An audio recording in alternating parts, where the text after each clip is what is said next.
So James Ball, you're here from WikiLeaks. It's been an amazing day for you, hasn't it? It's been a busy one. The difference with this one than others is this is the first day of many.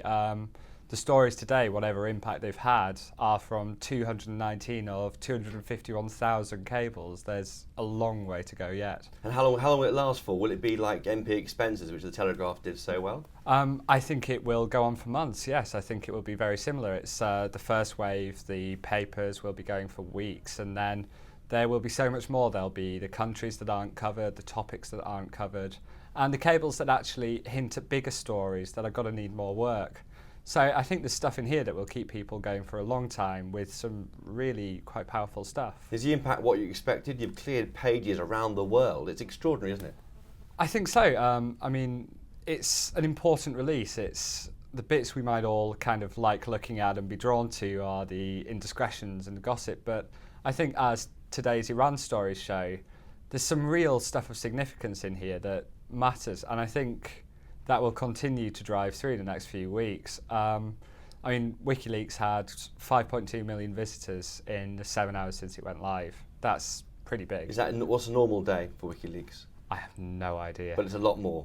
It's huge, yes. And what's next then? We had last night Iran. What's happening tonight in these five other media groups who are releasing information for WikiLeaks? Well, I think tomorrow's big stories will be on North Korea, and I think there's some fairly explosive comments about them and China, and of course tensions in North Korea very high at the minute. There's more UK domestic stories tomorrow.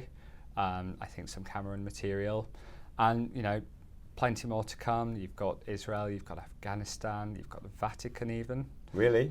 All When's that still coming? there. Next few weeks. Comments on the Pope? Next few weeks.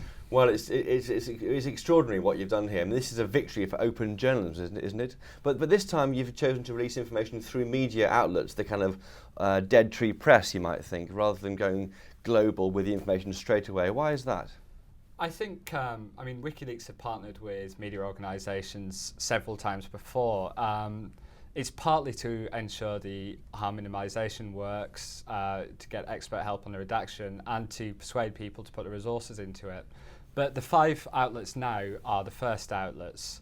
They will work on it for some time, and then, say if there's New Zealand material, might not be of any interest to these, huge story down there. If we find the right partners, they will get it. And you haven't been paid for this, have you? Or your founder, Julian Assange? You haven't been paid for this information, have you? Yep, no, WikiLeaks doesn't charge for its information. It's about maximising the impact. It's, as far as I'm aware, it relies entirely on kind of voluntary donations. So are you paid to be here, or to be talk on behalf of WikiLeaks? I'm a paid journalist for WikiLeaks. It's doing the journalism that gets me my money.